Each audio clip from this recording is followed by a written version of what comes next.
تک ہم اللہ رب العالمین کی عبادت کرتے رہیں اور اپنے ایمان کو مضبوط رکھیں۔ قرآن مجید کے اندر فرماتا ہے وَمَا الْحَيَاةُ الدُّنْيَا إِلَّا مَتَاعُ الْغُرُورِ، اے لوگوں دنیا کے پیچھے بھاگنے والے سنو، وَمَا الْحَيَاةُ الدُّنْيَا إِلَّا مَتَاعُ الْغُرُورِ، یہ دنیا کی زندگی آپ کے لیے ایک دھوکے کی ساز و سامان ہے۔ جس دنیا کے پیچھے ہمارا پریشان ہے، یہ دنیا کی زندگی ہمارے لیے ایک دھوکے کی ساز و سامان ہے۔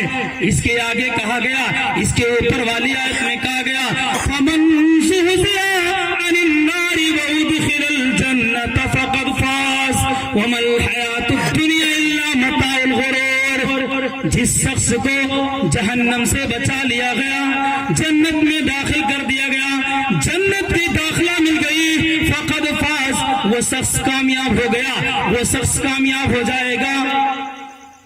اور دوسری جگہ کہا گیا، اللہ رب العالمین فرمایا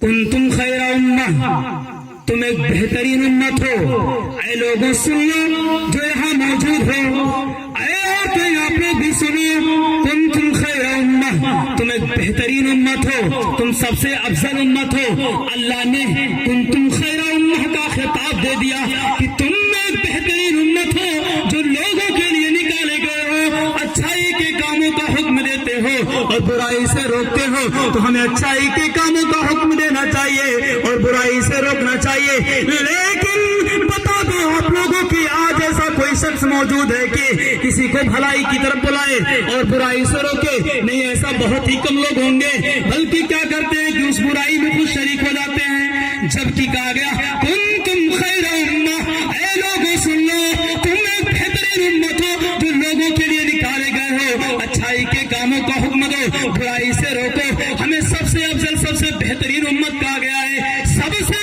افضل، سب سے بہترین تمام امتوں میں سب سے بہترین امت کا خطاب دے دیا گیا ہے۔ تو جب ہمیں بہترین اور اچھے امت کا خطاب دے دیا ہے تو ہمیں اچھائی کے کاموں کا حکم دینا چاہیے اور برائی سے روکنا چاہیے۔ نہیں، دنیا دنیا دنیا، یہ دنیا کیا آپ کو دے گی؟ کچھ نہیں۔ ایک دن آپ اس دنیا سے چلے جائیں گے، خالی ہاتھ آپ آئے ہیں، خالی ہاتھ آپ کو جانا ہے نا۔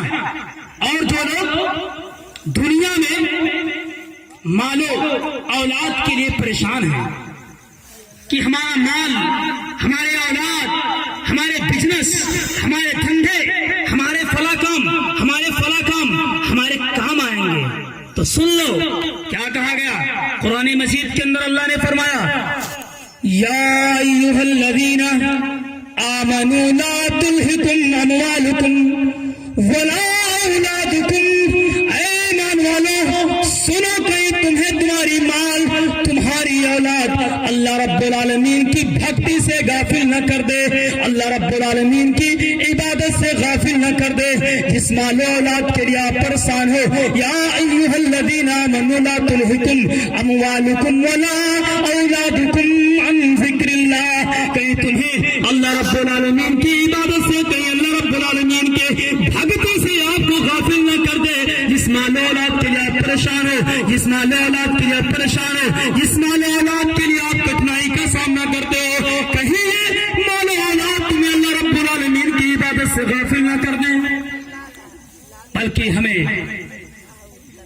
اللہ رب العالمین کی عبادت میں اپنے وقت کو لگانا چاہیے، اپنے وقت کو اللہ رب العالمین کی عبادت میں صرف کرنا چاہیے کہ ہم اللہ رب العالمین کی عبادت میں اپنا وقت صرف کر دیں۔ لیکن واللہ افسوس کی بات تو یہ ہے کہ آج ہمارا یہ نوجوان چوراہوں پہ بیٹھ کے ایک نشیڑی، ایک کچیڑی کے ساتھ بیٹھ کر اپنے ہاتھ میں شراب کی بوتل کو اٹھا کے شراب پیتا ہے، جس چیز کو ہمارے اسلام نے منع کیا گیا ہے، منع کیا ہے کہ آپ اپنے ہاتھ میں، اپنے ہاتھوں میں شراب کی بوتل کو نہ چھوئے، تو اس چیز کو آج نوجوان مسلمان اپنے ہاتھوں میں اٹھاتا ہے۔ آج جو آپ اپنا وقت چوراہوں میں ہوٹلوں میں گزار دیتے ہیں، اگر وہی وقت اللہ رب العالمین کی عبادت میں گزار دے تو اللہ رب العالمین ہمارے ایمان کو، ہمارے سارے کو مضبوط کر دے گا، ہمارے ایمان مضبوط ہو جائیں گے، ہمارے ایمان ایک دم پختہ ہو جائیں گے۔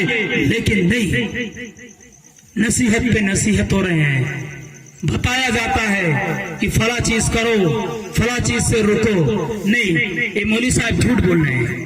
مولوی صاحب پہلے اپنے رکے پھر ہم لوگ رکے، نہیں، بلکہ آپ کا عمل لکم دینکم ولی دین، آپ کا عمل، آپ کا دین، آپ کا عمل آپ کے ساتھ، ہمارا عمل ہمارے ساتھ رہے گا۔ تو ضروری یہ ہے کہ اگر ہمیں کوئی اچھی بات بتائی جائے، ہمیں کوئی دین کی بات بتائی جاتی ہے، ہمارے ذہن میں وہ بات بیٹھ رہی ہے تو ہم اس کو سنیں،